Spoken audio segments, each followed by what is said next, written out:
Peace and love, everybody. We are back in the building for another session, another beautiful session, another dinner table conversation. We bring hope, help, hope, and healing through hard topic dinner table conversation. Okay, that's what we're gonna do tonight. And the dinner table can go everywhere with you. It can go on the road with you. It can go in the bathroom with you. It can go to the liquor store with you. It can go to the grocery store with you. It can go to the college with you. Go to McDonald's with you. It can go to IHOP with you. It can go everywhere you going. All right. Never cease the opportunity to have dinner table conversation. All right. Don't ever cease that opportunity because we behind on our conversations. It's pathetic. We're behind on our dinner table conversations. It's not fair to our family, friends, and loved ones, and especially our children, our young people that are at these dinner tables and have no clue that domestic violence goes on in the spiritual community, faith-based community, church community, mosque, Hindu, in the grass doing yoga. Domestic violence be going on. Right. Okay. So we're gonna talk about that again. This is part 2. Hey, Miss Butterfly, all the way from South Carolina, sisters. Miss Butterfly is in the building with us. And she knows all about the faith-based community and worship and having that spiritual connection with God. She has her own beautiful story. So thank you, sis, for chiming in with us tonight. Okay, let me jump into my education real quick so I can get out. All right. Mine's gonna be quick. I know I'm doing the most. I know I'm doing the most. I already know y'all ain't gonna get to tell me. But there are some things that must be said before we proceed into our real hard topic conversation tonight. So, domestic violence in the faith-based community, pray and stay. That's what I want everybody to think about tonight, sisters, when we giving this message out. Pray and stay. I mean, that's sort of like a platform for what a lot of brothers and sisters are told when they are going through situations like domestic violence. You got children who also tell when they are told to go back and tell their parents to pray about it. God is good. Okay. So, and you got to tread lightly on that, because you'll never know what a person going through, So I don't know if it's a brush off. I don't know if it's, you really clear that our young people are sitting at these dinner tables and don't have nobody to talk to about the damage that they see in their homes.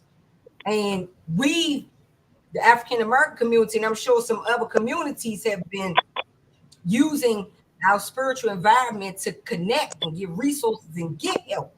But for some reason, domestic violence is not a top priority for our faith-based communities. All right.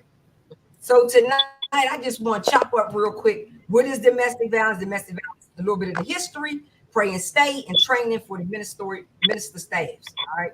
So let me dive right into it real quick. The National Domestic Violence Hotline defines abuse as patterns of coercive behavior used to maintain control in an intimate partner relationship. All right. The Department of Justice says domestic violence is a pattern of abusive behavior in any relationship that is used by one partner to gain or maintain power and control over another intimate partner. All right. It can be the many tags of domestic violence. It could be verbal. It is. It's verbal. It's emotional. It's financial. It's physical. It's sexual, and then it's physical. All right.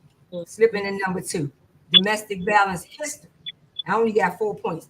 Domestic violence history, and I want to just point out a few things. On an average, 20 women are murdered each year in Israel, and data shows that more than half of them knew their killers. In 2020, the Israeli police opened 20,000 cases of physical violence and threats between spouses. In 87% of those cases, the victim was a woman. All right. Number 2 is interesting too, because women are not the only ones subject to abuse. In the 18th century France, if it became public that the wife had beaten a man, he was forced to wear an outlandish costume and ride backwards around the village on a donkey. Excuse me? What? Is that Excuse now? me? Is that now? It, Wow. this is the 18th century 18th in century. France, but Oh, it's not going to be okay. now. Yeah. The 18th Okay. century. So I'm like, wow, wait a minute. but this is how far, you see what I mean? The history of domestic violence is, Yeah. right? Okay. Yeah, if a woman in France That's crazy. public, if it become, hold on, women were not the only ones subject to abuse. In the 18th century of France, if it become public that this wife had beaten a man, he was forced to wear an outlandish costume and ride backwards around the village on a donkey. All right. Now, how embarrassing is Wow. that? Inside Chinese families, the tradition requires that children must obey this and women must serve the needs of their husbands. If they violate this tradition, they might be either verbally abusive or corporal punishment could happen. We know about the corporal punishment because a lot of African Americans have experienced corporal punishment. Right. And I'm going to say Caucasian children back in the day experienced fraud. I could be wrong, y'all correct me if I'm wrong, but I'm saying back in slavery times, I feel like if the children did not do what their parents said, master, mother, and father, which is beat up a little black child or something, I believe they got corporal punishment. I believe that they were beaten into this stuff too, verbally, emotionally, Mm-hmm. and physically beat into hating African Americans because of their colors. The little children, the little Caucasian children, were beat by their own parents because they may have not wanted to traumatize another child that was African American. So I believe I believe they got beat as well. All right. In the early American English law, the laws, however, lacked strict enforcement. It was not until the 1870s that the first states banned a man's right to beat his family, to beat up his family. All right. Let me keep going. That's a little bit of the history there. Early in Rome society, a woman was deemed property of the husband and was therefore subject to his control. The Catholic Church endorsed the rules of marriage in the 15th century and exhorted the husband to stand as the judge of his wife. He was to beat her with a stick upon her commission of an offense. According to the rules, beating showed a concern for the wife's soul. Excuse me, how are you concerned about my soul beating me? Going under the rule of marriage. Excuse me. Anyway, the common law in England gave a man the right to beat his wife in the interest of maintaining family discipline. The phrase rule of thumb referred to the English common law, which allowed a husband to beat his wife if he used a stick that was no bigger than his thumb. Now, where's he going to get a stick that's no bigger than his thumb to beat his wife? So would that be would that be like a fork? Or because a fork is bigger than your thumb. Where you gonna get a stick at to beat your wife bigger than the thumb? That's got to be a sharp object. Like crazy. To me, that's got to be something sharp. Cause how you gonna beat her by the rule of thumb? I would have to see this, but apparently in England, this what was going on. In Orthodox Judaism, y'all better correct me if I'm wrong. I'm gonna get that wrong. Only the husband has the power to issue a Jewish divorce. Okay, the husband ends the marriage by giving his wife a get. Y'all see that? A get. A get is a document that formally ends a marriage under Jewish law. Do y'all understand what a get is? Wow. Or do I need to repeat that? Are you serious? Okay, Wow. and then you're not even allowed in the Jewish community to divorce your husband.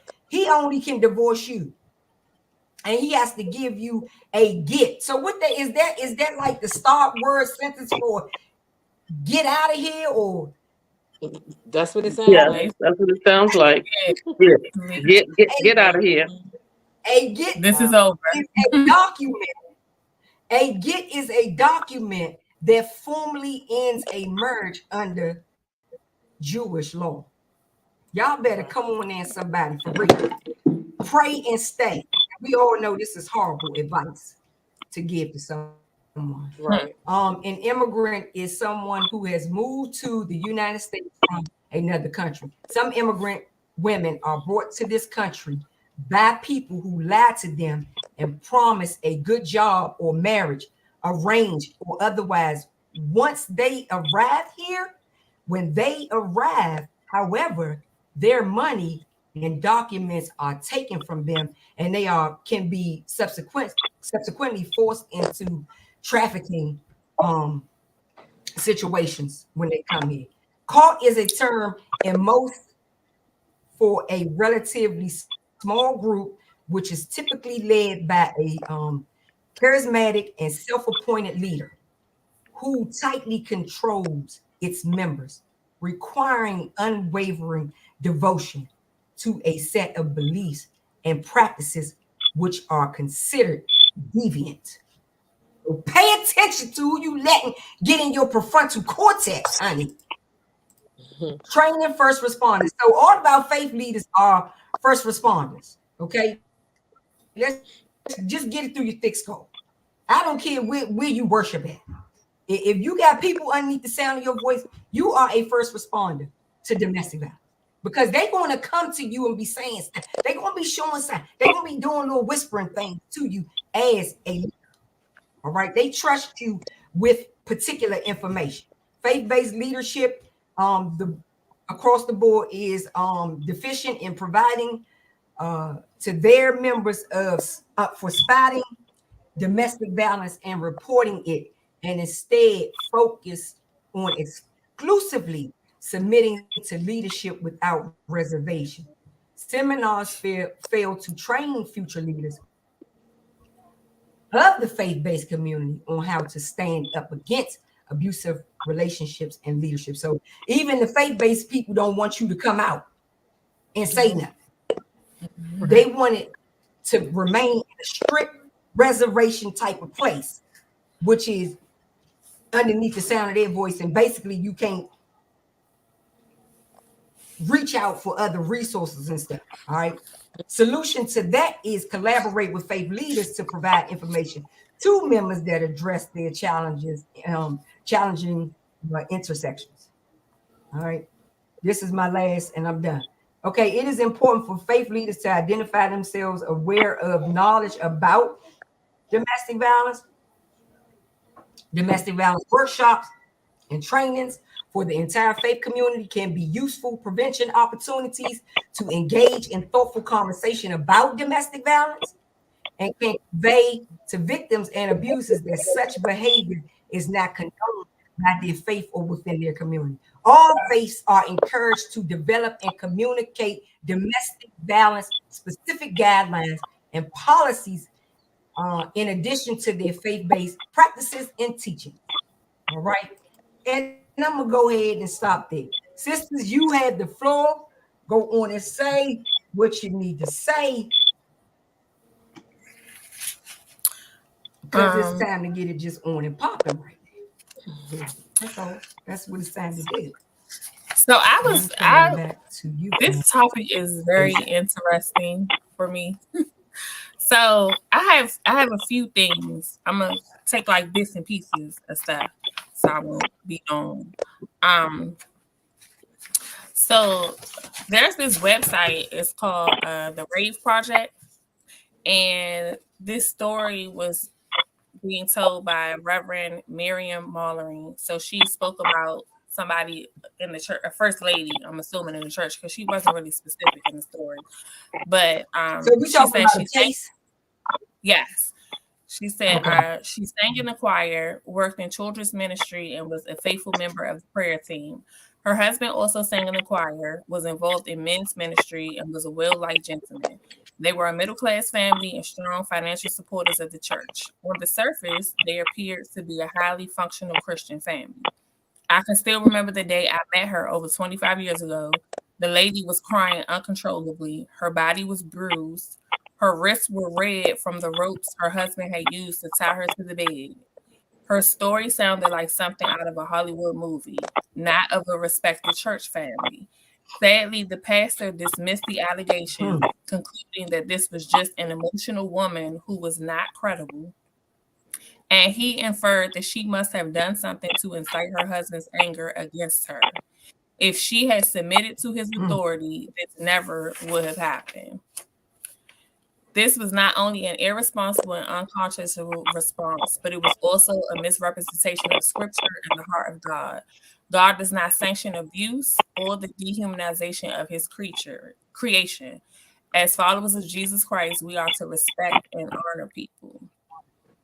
The same lady, the Reverend Becky Robinson, speaking at the General Convention of the Episcopal Church of Southern Ohio, said, "No faithful interpretation of scripture can tolerate or even condone domestic violence."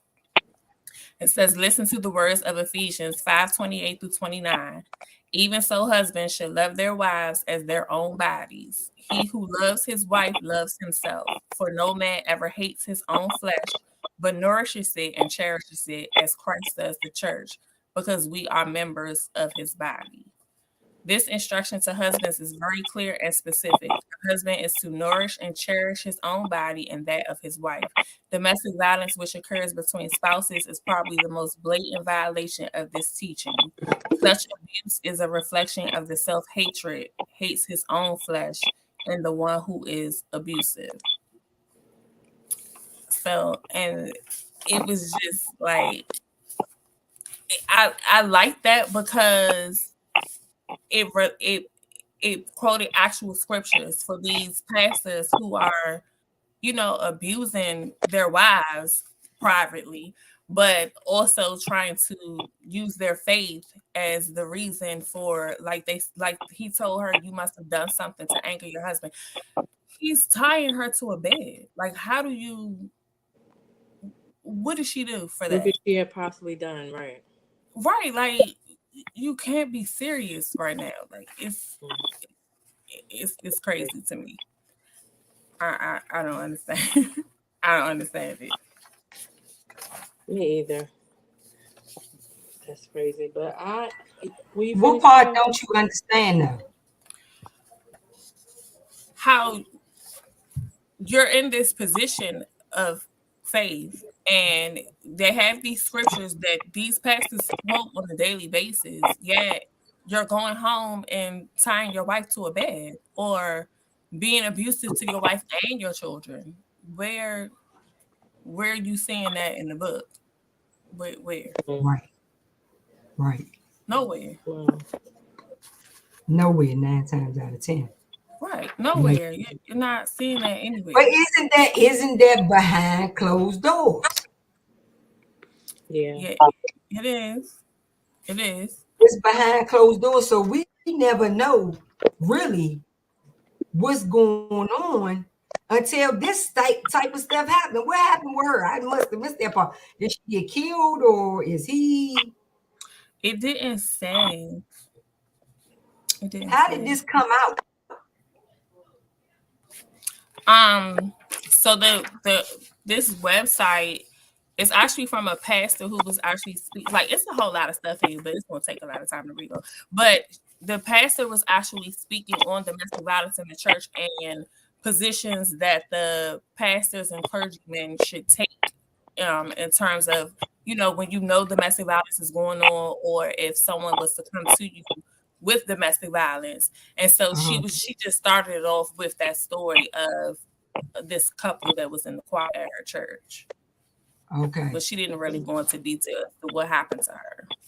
But I found it very, she spoke on, you know, how we have that famous saying of, you know, how we sweep stuff under the rug.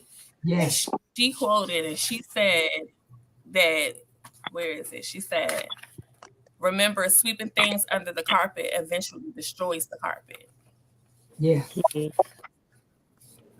I was like, yeah, that's done everywhere, not even in church, but in, you know, your home. That's the famous saying, what goes on in this house stays in this house. So yeah. Facts. Dang, that's sad. Because we like to think that all of our people are getting to that dinner table and really trying to help each other out. Christopher Bond said, but we marry the man that shows us balance and we listen to him. Say, if you marry me, I will change. He ain't lying about that. They will hit you with the, if you marry me, I will change at the drop of the hat, boo-boo. At the drop. And you got women who say that too. Men not the only one who say that.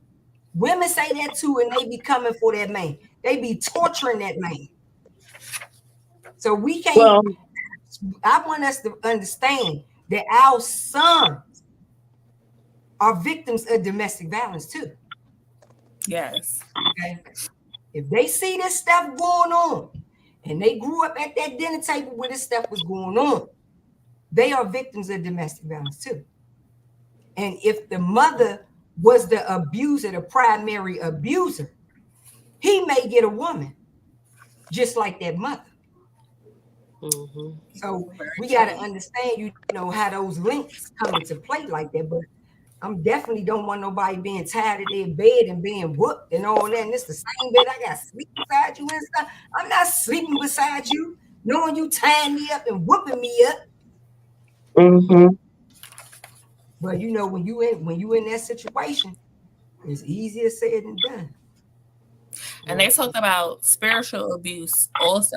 It says spiritual abuse takes place when one person uses the Bible or his or her spiritual or religious beliefs to control, manipulate, and or justify his or her abusive behavior. Don't they do it all the time? Yep. Well, a lot of abusers, huh? Go ahead. A lot of abusers attend church just because they know that there are gullible, timid, and complacent, and they're looking for a complacent spouse. Because a lot of times, what they hear is be that word that Queen likes so much, submissive. Oh my God! Please do not start this on Fox. Do not start this on Fox. I'm gonna need y'all to pull out a little liquor if y'all start this today. Yeah. I know you had a fit last time. Yeah. But that's why a lot of them go to church to pray on women, and they were taught that, you know, just fake it, fake like you into it, fake like you spiritual, and and that you're a leader, and what you really are is a narcissist. Come on now, somebody. Really a narcissist. So I like to give the 5 myths real quick. There are 5 myths about domestic violence in church, and the biggest myth is it doesn't happen in church. Yes, because everybody is a Christian, and everybody's following the Christian walk. So there's no domestic violence going on in church. 2 is if you're submissive, being submissive will solve your problem when it comes to domestic violence. A lot of pastors tell them that, well, you're just not doing what he asked you to do. One lady was told, well, if you lose 50 pounds, he won't treat you so bad. Are you serious? I looked at, I found that. Yeah, so a lot of them go under A lot of pastors preach Ephesians 5:22, 1 Peter 3:16, and Titus second verses 3 and 5, which means to be submit, be obedient, and pray, and have a quiet spirit. Don't run your mouth. That Don't speak quiet up for yourself. Quiet spirit. Don't run your mouth. But yeah, but when you're submissive, a lot of times that leads to more abuse right. because you won't speak up for yourself. The third is it's the woman's fault. I said that too in the same sentence. It's your fault because you got a godly man. He's not a godly man. You got a godly man, and you're just not doing what he's telling you to do. So they always blame the female. One pastor told a wife, I said that if you lose 50 pounds, that same wife did all she could do and came back to church with a broken jaw. Oh my God. Broken jaw. The fourth one is domestic abuse isn't as bad as domestic violence. Excuse me. Yes, that's myth number 5, I think. No, 4. Domestic abuse isn't as bad as domestic violence because you have no bruises and no broken bones. So you got it pretty good. That's number 4. Number 5, if an abuser is truly sorry and you forgive him, then take him back. Put the relationship back together, especially for the children. But statistically, it says that if you a woman will leave 7 times before she finally leaves. And when she probably does, it's either in a body bag or she just that beat up this time, just that broken, that she has no choice. Church leaders some church leaders require you, some religious sectors require you to stay no matter what. Yes, No matter what. Yeah. And I guess that would be under the Jewish, as Queen said, that the husband has to give you a get.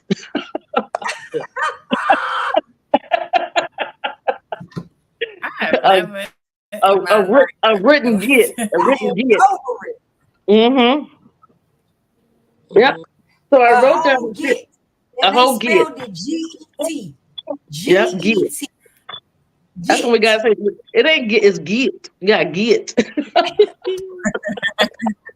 sad. Hold on. I saw something about that. So disrespectful because get is something that we tell a dog, don't we? Yes. Right. Yeah. Yes. All day long. Get out of my kitchen. Get. Right. I'm over it. They are disrespectful out here. They are disrespectful out here. Literally. They are. Yeah. Go ahead, Renee. But like we were saying about the domestic abuse, I saw something about that too. It said that domestic abuse is not a new crime. It has existed for centuries, and sadly, historically, it has not been handled well in the faith community. No.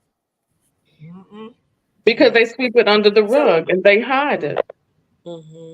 Makes them look bad. Right. Right.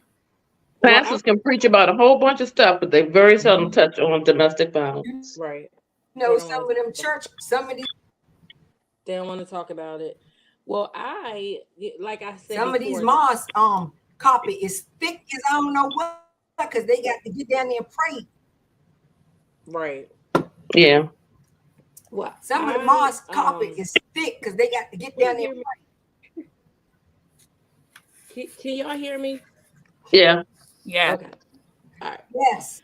I had mentioned the first time that we spoke about this, about my parents, my father, my mother, my father being abusive to my mom. And my mother did tell me that she herself, before she became a Jehovah's Witness, was in a Catholic. She went to Catholic school, the whole 9, her and my dad and everything. And that they told her, just like we were mentioning earlier, that just go home and, work it out with your husband and just stay with him, for the kids and for for your faith and all that. And my mother actually stayed, for a really long time and dealt with the domestic violence until she finally, decided after 17 years to run or whatever. But I mean, I saw her get broken jaws and all kinds of stuff. And not only did the pastors or whatever you want to call it at the Catholic Church tell her to stay, the Free. police, the priest, the police said the same thing, because my father's family was a prominent family in that county. So, they didn't want to ruffle any feathers type stuff.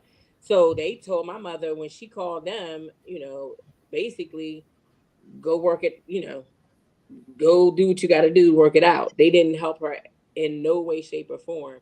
So back then, I'm thankful for these type of platforms and stuff now and what we do, because back then my mother had nothing, or nothing, or no one. She eventually, after 17 years, ran and ended up at the House of Ruth.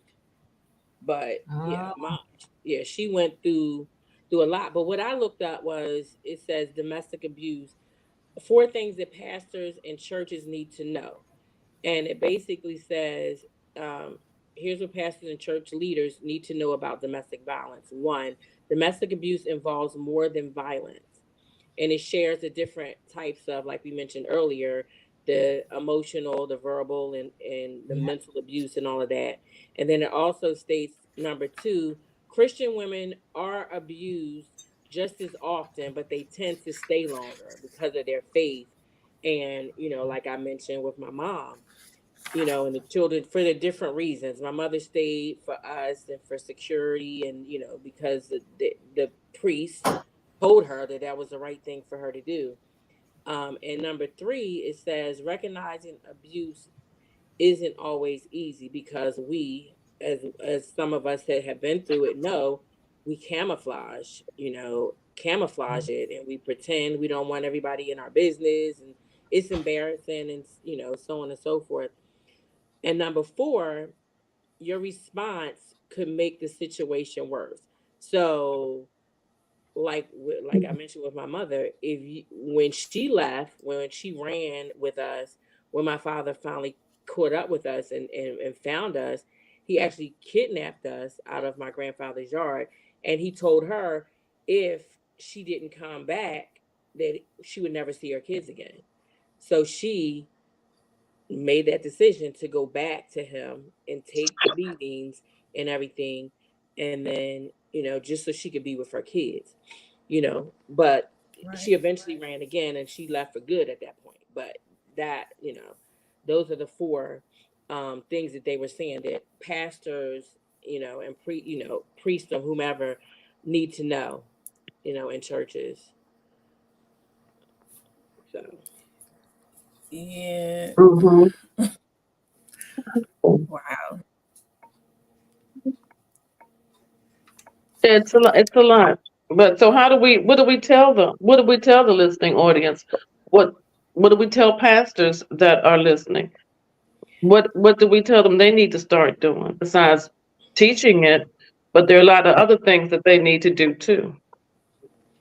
Chris Barnes, you got something the pastors can do out there.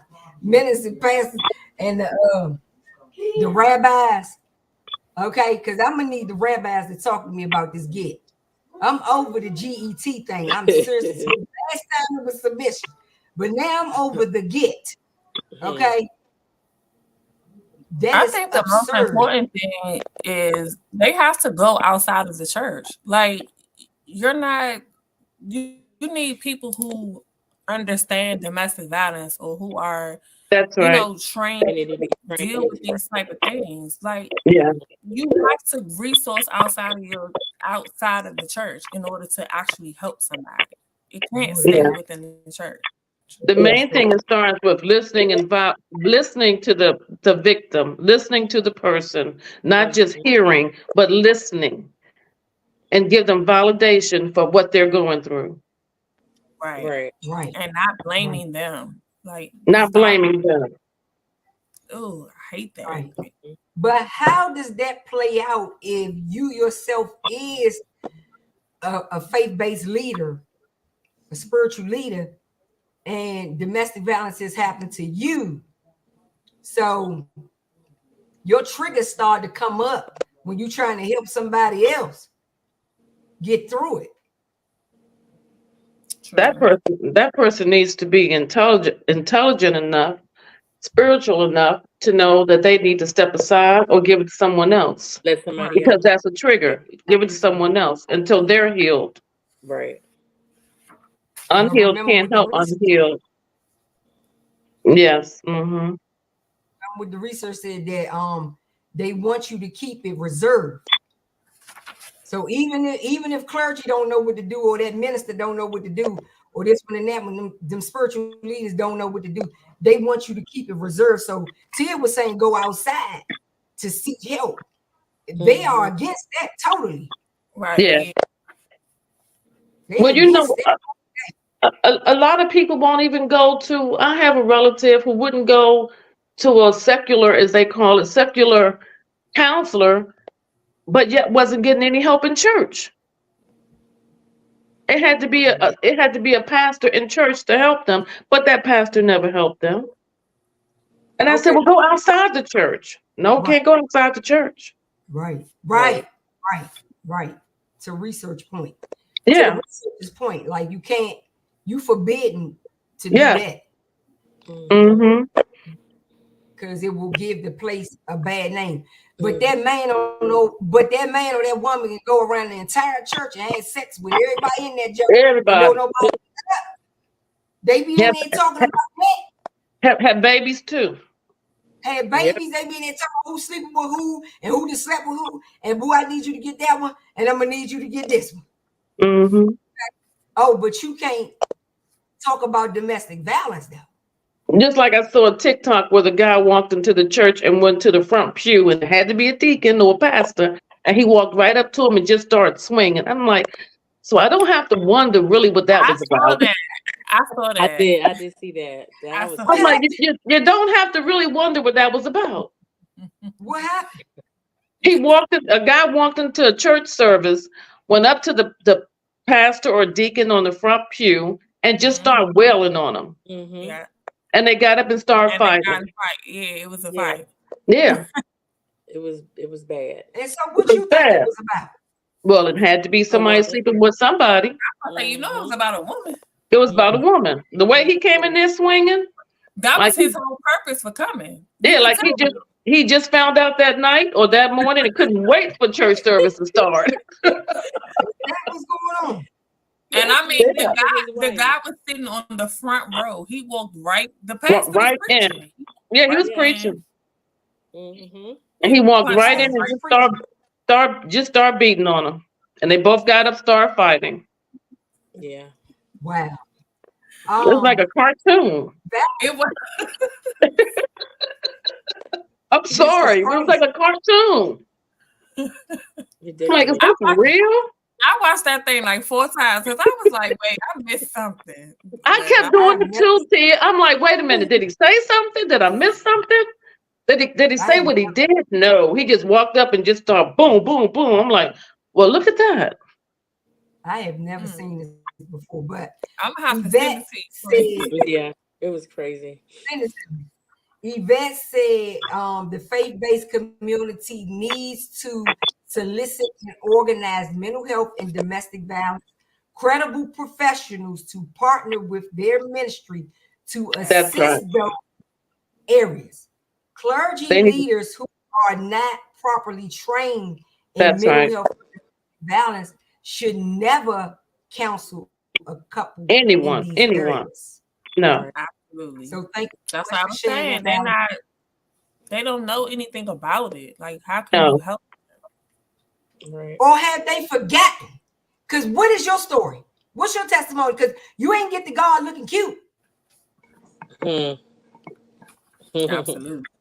So have you chosen, like Tia was saying, everybody was saying, to sweep it under that thick piece of carpet in your church?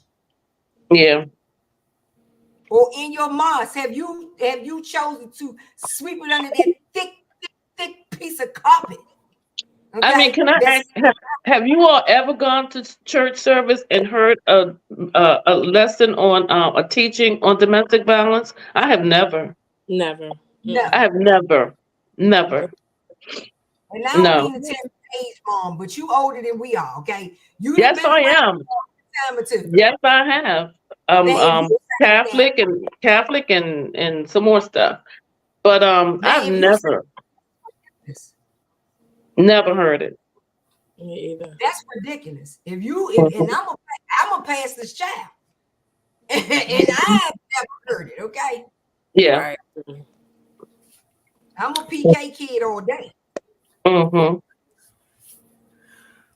Only when I was preaching. Preaching what, Chris? Chris said only when he was preaching. Yeah, when and first came out about it, I was told there's no need for it at my home church, and found out that she had faced sexual and physical abuse. That's what Queen Butterfly said. Yes, when I was home and first came out about it, I was told there's no need to share it. I guess she's saying to share it at my church. Right. They don't want you to share it at the church. No, Mhm. absolutely Mhm. not. Some of these places be having money sitting in them pulpits. That's Okay? right. Yeah. Potential Mhm. holders in those pulpits. So they not about to let you tap into that money. All No. right. You gonna shut your mouth, pray, and stay. That's what you gonna do. And you gonna wait till I give you a get. If I decide to give you a get, Yeah. I am down to get. Y'all get ready.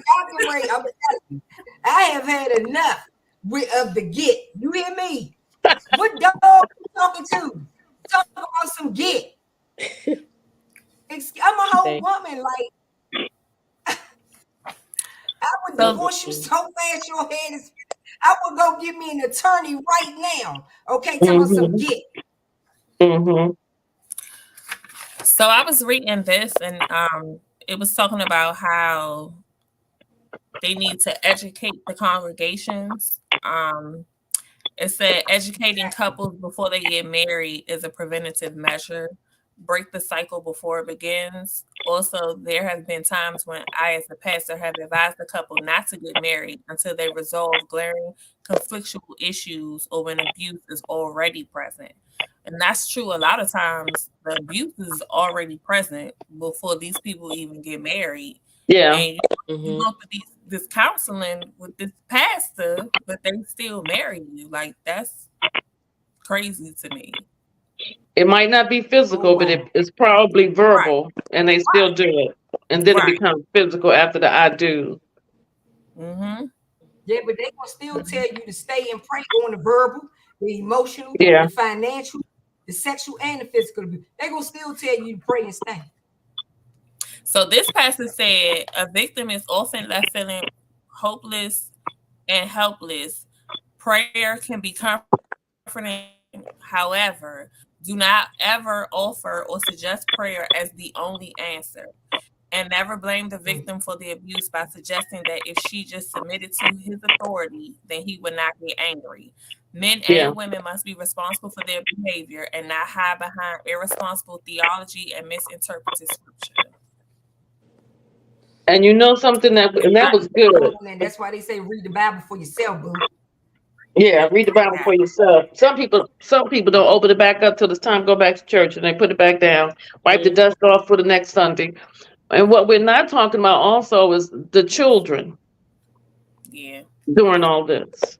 Mm-hmm. Their learned behavior. Yeah. Mm-hmm.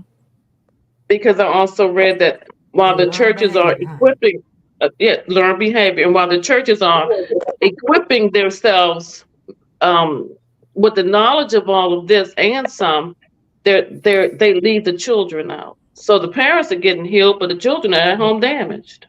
Mm-hmm. And they're fighting, and you don't know why they're fighting. Right.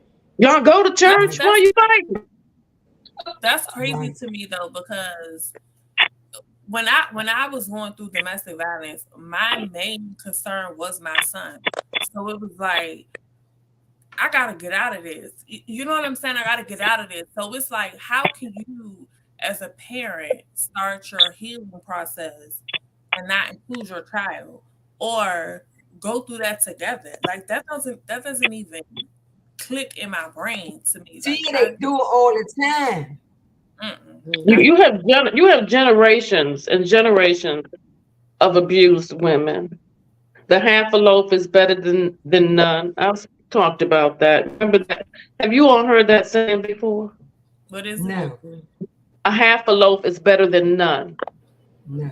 No. Yeah, that's an old saying my grandmother used to tell people. Because I do come from a lineage, because I get kind of nervous talking about that, of domestic violence, where women were taught that a half a loaf is better than none. And so if he's beating your tail but bring home that paycheck, you got a man. Yeah. Oh, You God. stay with him and deal with it. Yeah. Or if he's bringing home the paycheck but he doesn't come home, what's that? So it's a half a loaf better than none. You got a man in your house. Come on now. Right. But you know what? We gotta But let you me know agree what though? with Queen Butterfly. Go ahead. Hold on to you. Even when we did do the monologues, there it was so much drama after that because Queen B did her monologue. It was called Isolated, Beaten, and Broken. And when she first did that, she invited her mom to the program. And so it was probably a whole big shindig after that because she was coming out telling the story through the monologue. And they had no clue was coming to get into. And her monologue didn't have no words. She just told her story through movement, and it was extremely powerful for that family. And I said, look, before you do something like this, are you sure you want your family to be mad at you? Are you sure? Yeah. Okay.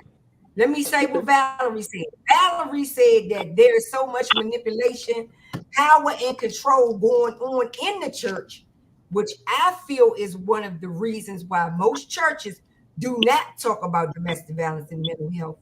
They want to maintain control, which is spiritual abuse.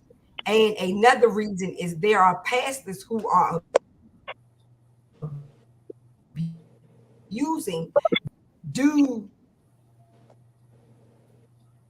they don't want to shine any light on domestic violence, which is what we have said here tonight. And Valerie said she've heard what you said, Mom. She said yes, she've heard about the that saying that you said your grandma said. I've always heard it, although there's another saying, a piece of man is better than no man. Now I think I've heard that one before. Yeah. I've heard that. I'll take no man thing. Right. Yeah. I'll take no man. I take no man if you think he's gonna break it. Yes. But that's what I was about to say when I was saying it doesn't click to me where you start your healing without your child. But just thinking back on my own situation, my mother didn't explain to me about what I saw happening to her, or that's not supposed to happen to women. So yeah, it makes sense. But I didn't do that with mine because I guess because I was a victim of it, I knew what it felt like, and I wasn't going to allow that, especially because I had a boy. So I definitely didn't want him to grow up thinking that you're supposed to hit women. You know what I'm saying? So I don't know. I guess it depends on the individual. Right. But don't forget, he could potentially grow up and get hit by a woman. Yeah, He may never hit a woman. He may never hit a woman, but a woman might hit him. But a woman might hit him. That's right. I mean, so it goes both ways. So by you ending it, it really does go both ways. You know what I mean?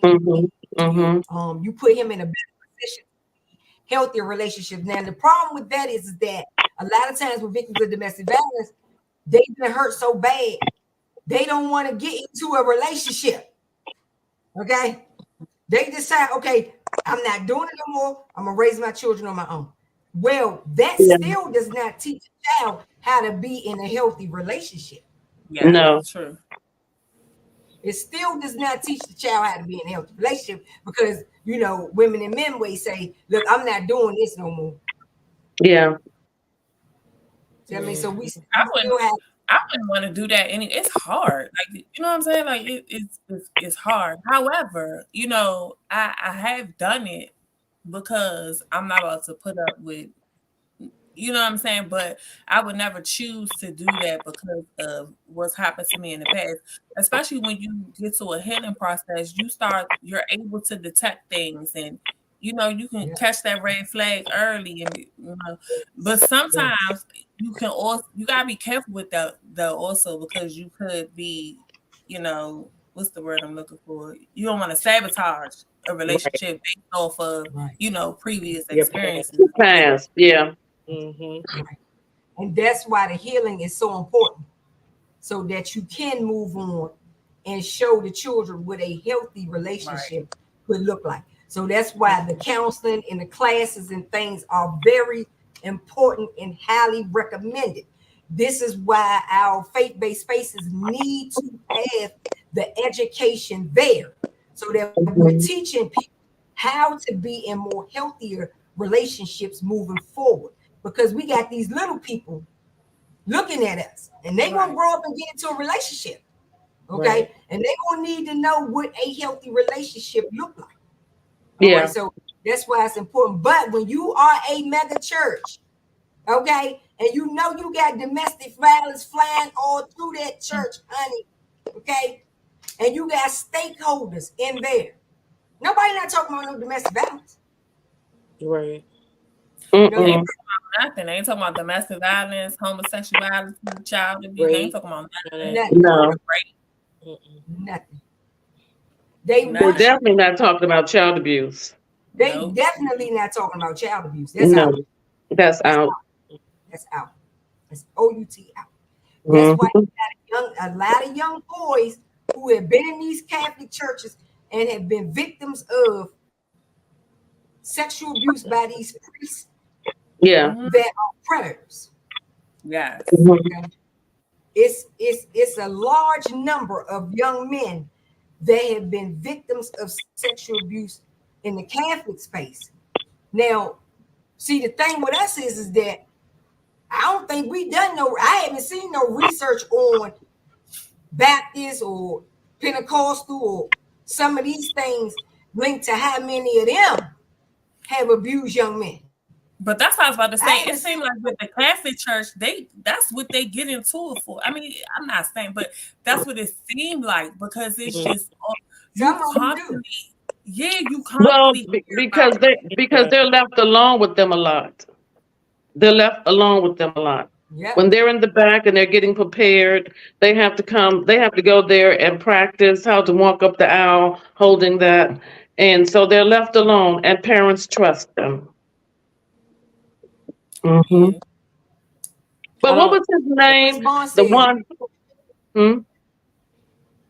No, I don't understand that, how it's been going on for so many years and parents are still allowing their kids still doing it.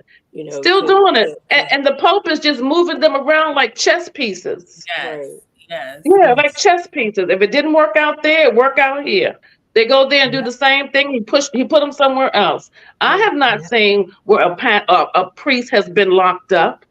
No. And there's thousands of victims out here. No, all they do is remove them. They never. They remove them. Right. When I was in Catholic school, we had two sent to our school to teach and in church. I knew they were gay because how they were dressed. Ain't nothing wrong with being gay whatsoever. But it's you're bringing a predator to the school. That's what it is. That's when you're wrong. There's nothing wrong with being gay, but don't impose nothing wrong. But don't oppose that. No. Right. No, not on children. No. On children. Yeah, on children. The report is estimated that 216,000 children were abused by Catholic priests between 1950 and 2020.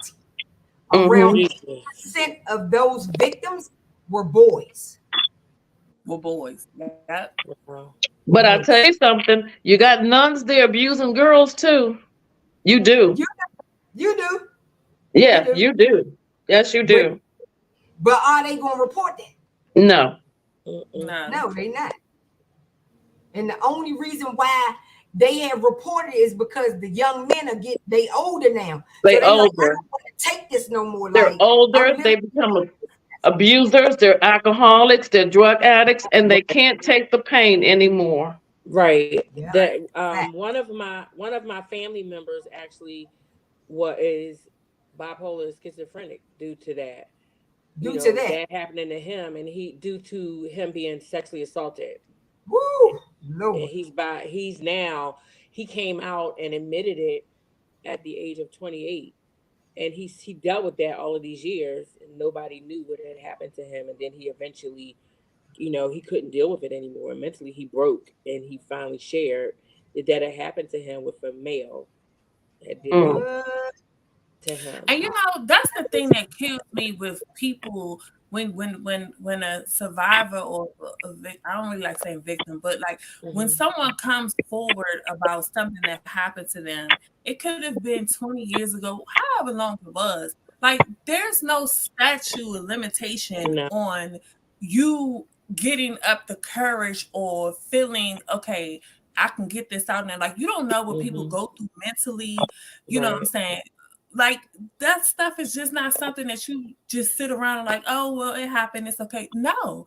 And then you never know what a person is going through, or when they finally get to a point where they are able to release it, you got Yeah. people saying, well, why is this happened so long ago? And like, Right. does that make it any less significant? Like, what are you saying? I Yeah. can't say that. Mm-hmm. Well, that's what someone actually said about me when I shared my story one time. I was at an event, and one lady said, and someone came back and told me, but she was like, "Well, do you really believe like all of that stuff really happened to her? Like that is too much, and for her to even Wow. be still sane and have actually really went through that, do you like I would make something like that up?" And Exactly. it's crazy how people think. I don't even, worry about things like that because who wants the world to know their darkest secrets? You know what Yeah. I mean? Who wants the world to know that their family members sexually molested them? Like, that's not a Exactly. conversation you want everybody to know. That's nothing to be proud of. So I was like, well, Right. thank you for telling me, but I didn't even need to hear that. But at Mm-hmm. any rate, that's just how ignorance, Yeah. that's just how people think sometimes. The hunting ground is going to be one of the most famous places where abusers have their hunting ground is going to be the faith-based community. Sure. They coming for them victims. That's They coming right. for potential victims. And in Yeah. one of these faith-based communities, they have multiple victims at Oh one yeah. time. You know how many men probably Multiple go victims. through? Look how many they go through in a church. One man might go through 10 women in a church. Yeah, And those women don't Right. half the time they don't leave the church. They all still sitting there in there together. together, right? Yeah. Mm-hmm. Yeah, basically. Yeah. No, Looking for a way out. knowing We what's not going on. on. Yeah. Christopher Bond said we not only have to learn how to get over the trauma that was acute caused to us, we also have to understand and release that part of you that allowed trauma to occur, that allowed the trauma to occur. Okay, so some of us say, I guess what he's trying to say, some people, you let it happen. And that could sound like I fight back. Oh, they not doing that for me that I can't do. I fight back. That could potentially look like that, where you think that's an excuse, or you think that's like, okay, some type of justification to allow someone to do this to you because you fight back. Like that whole thing is just crap. Like it's total crap. Right. Or it wasn't abuse because I fought back. Because I hear that too. Yeah. Or I wasn't fought him abuse back, because I so fought back. because I fought back. Yeah. Right. Yeah. Yeah. Yes, ma'am. Those are the things that they say to as victims. And clergy, they come and tell clergy, well, I fought back. They come and tell their ministers and all that, I fought back. You know, well, some will be like, well, if you fought them back, then what's the problem? I hope they don't say that. They like, okay, so if you fighting them back, what is the problem then? I don't understand the problem if you fight back. What you losing? Sometimes fighting back make it worse. It makes it worse. Listen. Sometimes fighting them back can get you killed. Get you killed. Yeah, absolutely. Okay, and you may not be willing to lose everything. You might want to live for your children, like Tia said. You might really want to live for your child. You see what I mean? So your prefrontal cortex start working like, I got to get out of this for the sake of my child. Like, but guess what? Domestic violence is not strong enough to stop for a child or for children. No, I know that one. No, it doesn't. I've screamed many days for my father to stop, and he just kept right on going. Yeah, right on going. And it's right on going. You're not thinking that when you try to confide in your spiritual leadership, that they saying, "Oh, well, you fought back. What's the problem? You good?" I mean, like, did you win? That's what victims be saying. The police be saying when they come out there.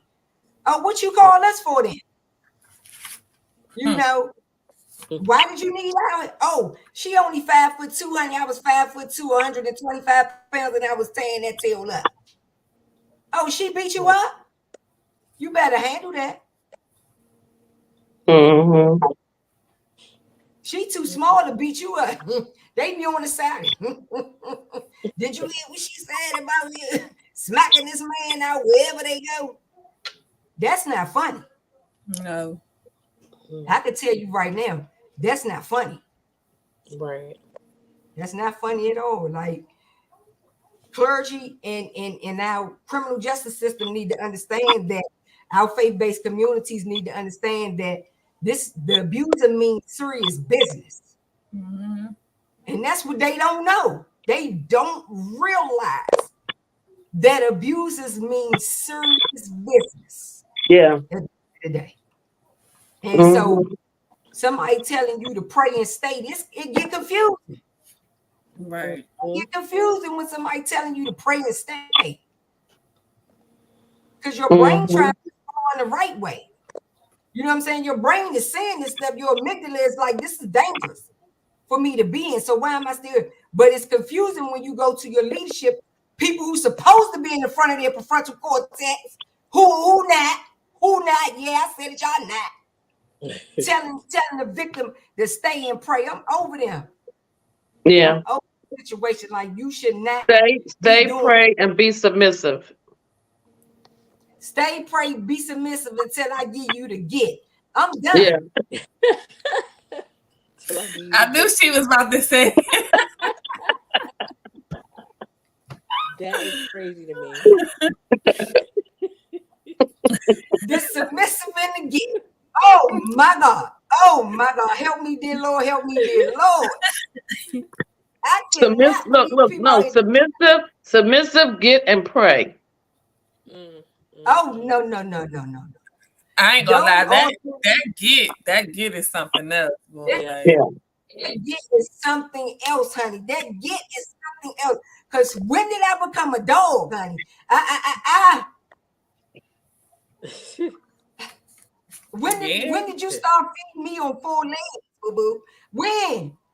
Talking about you gonna give me a get? I got your get all right. Okay. I promise you. If you only he can initiate it. That's the other thing. Crazy part. Right. Only he can get the get.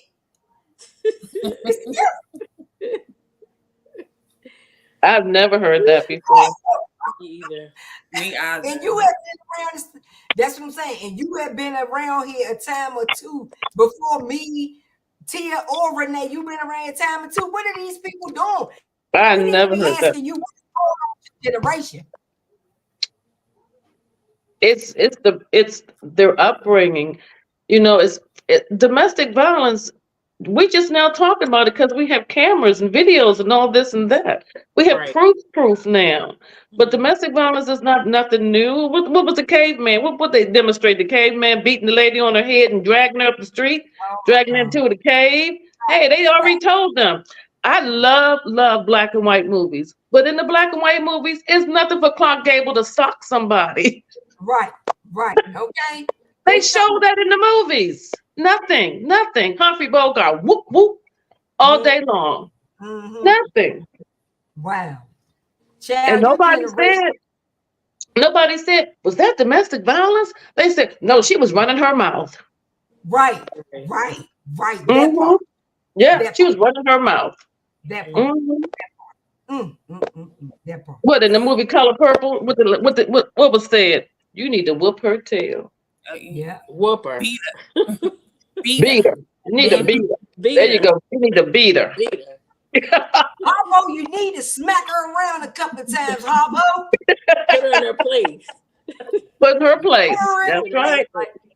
Put in her place. Be seriously doing this mess. They be seriously doing this mess. Yeah. But that's the thing though, like back then, it's kind of like it was okay if it was okay. It was normal. The man was the breadwinner, and you know what I'm saying. Like it was okay. Don't talk back. Yeah. Right. Mm-hmm. You better not say nothing. Like, and then just like Sophia said in that movie, I forgot who she told me. She said, "You told Harpo to beat me." Who told? Oh, that light skinned girl. And Color Purple. Light skinned girl told Harpo to beat his wife. That's right. You got women out here telling you that you need to beat your woman. Oh yeah. Right. To put her back in her place. She not being obedient. That was because she was being beaten. She was getting beat. That's all she was getting beat, and that was the norm for her. She was sexually abused by her father. She had children by her dad. Like that's all she knew was abuse. Right. Her whole life. Okay. Girl, I'm done. Valerie, we got to come to a close. Valerie said, "Thank God for Michael Baisden. His radio talk show is pack and pray. Deliver me to my exodus. Queen, I feel you about the church. Pray and stay. Keep the house clean. Make sure you are satisfying your spouse sexually." And the list continues on with some of the remarks told to women who are victims of domestic violence by their spiritual leaders. Come on now. I wouldn't be. Girl, it's some of these first ladies who have told women that are being beat, "Girl, did you buy some lingerie?" Oh, yeah. "Girl, you need to check out my store. I be doing little parties and stuff. You can swing past. I invite you to one. I go with you to get some more stuff." Like, really? And she's trying to tell you that like her partner is beating her or verbally abusing her or emotionally abusing her, even sexually abuse. So you saying you gonna get her some more lingerie to put up with the abuse? Right. Serious? More. Some of these women will tell you, "Girl, that's what you gotta do. It worked for me every time." And I feel like that's bird. Well, look how degrading that is. Right. I was going to say, but is it really working for you, sis? No. So degrading. But when you're small-minded in these relationships and you and another person, y'all whole circle going through domestic violence, or y'all whole circle that been through domestic violence, like that's their normal conversation. "Girl, did you get some more lingerie?" No, I'm gonna say if your whole circle going through domestic violence and nobody has been started a healing process, that's what your conversation is. That's what I'm saying. And you're in the wrong circle. Absolutely. Yes. Mm-hmm. You definitely in the wrong circle. Okay, everybody get the last 30 seconds of what they got to say. Well, we need to leave them with knowing the pastors that are listening or leaders that are listening. Train your congregation. If you can't train them, bring in professional domestic violence work advocates. Bring in counselors. But the conversation has to stop. You are actually burying women who have been killed by their husbands or their boyfriends. And during during that funeral service, you still not talking about domestic violence. Right. So you need to equip your congregation and stop Right. burying these women out here and some of these men. Amen. Wow. You know what? I didn't even think about that. Like some of the pastors that these victims, they came to talk to you and now they're dead. Like how And they then they make you did. you know what I'm saying? Like Yeah, how do you feel? yeah. I don't think they understand that, victims are permanently scarred. Yeah. Like it's not a game. It's not. It's just We're like with Renee. I've read also that some women, after staying with their spouses for an intense time, they've been hitting the head so much that they become numb. And so they just stay anyway. They're not even thinking about it anymore. They just stay. Now, I know, Renee, I know you left, but I'm just saying what I read, why some women don't leave and can't leave, because they're just permanently brain trauma. They have trauma in their brain. Right. Yeah. Mhm. That's facts. I definitely left eventually, but my mother was that person. She Yeah. stayed, and my mother was definitely that person. And if it wasn't for us, she probably would. I don't. Who knows what would have happened? I think I say my. Dang. She The was getting same. ready to get good and it left It out was. on I us. was like, what? you cut off, Renee. Oh, hold on. I did something else because I thought it kicked you out, girl. My bad. Okay. You No, was no, getting in good with the conversation, girl. Pick up where you left off at. no, what I was saying was, like my mother and myself, I feel like we both, it's like I lived my mother's life, and everything. And although I got out, it was still, like it was just bad. But I'm thankful that, I was the one. I feel like I was the one that broke the chain in my Yes. family.